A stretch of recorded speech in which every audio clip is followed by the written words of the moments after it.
Dans cette vidéo, je vais vous montrer comment installer Roblox sur votre Nintendo Switch. Pour ce faire, vous allez avoir besoin d'une manipulation spéciale, puisque comme vous l'avez sûrement vu, il n'est pas disponible dans le Nintendo Switch Online. Pour installer Roblox, rendez-vous sur l'écran d'accueil, puis accédez aux paramètres de la console. Ici, vous allez vous rendre dans la catégorie Internet, puis dans Paramètres Internet.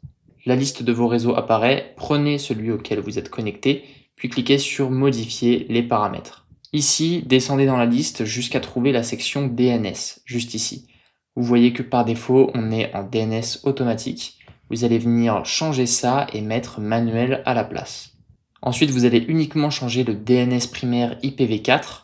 Vous, au début, vous n'aurez que des zéros, mais vous allez mettre la même série de nombres que moi, avec bien les points entre chaque bloc de 3 numéros.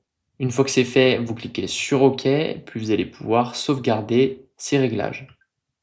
Dès que ce sera fait, recliquez sur votre connexion, puis venez cliquer sur Se connecter à ce réseau. Le test de connexion va s'effectuer. Malheureusement, il échouera, mais ne vous inquiétez pas, c'est normal. Vous cliquez alors sur OK et vous allez être redirigé vers un navigateur internet.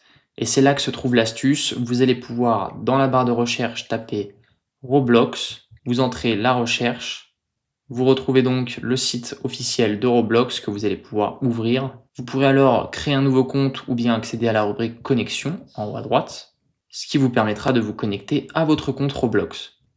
Et donc, une fois connecté à votre compte, vous voyez que vous avez bien accès à l'entièreté des jeux de Roblox.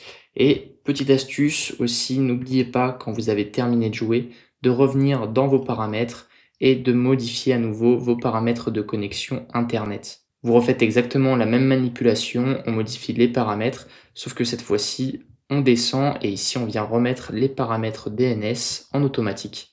Bien sûr, si vous voulez ensuite rejouer à Roblox, vous les repasserez en manuel et vous voyez que ça vous sauvegarde bien le DNS que l'on avait mis dans le tutoriel. C'est donc tout pour cette vidéo, j'espère qu'elle vous aura plu. Si c'est le cas, n'oubliez pas de mettre un j'aime sur le tuto et on se retrouve très bientôt pour de prochaines vidéos sur la chaîne.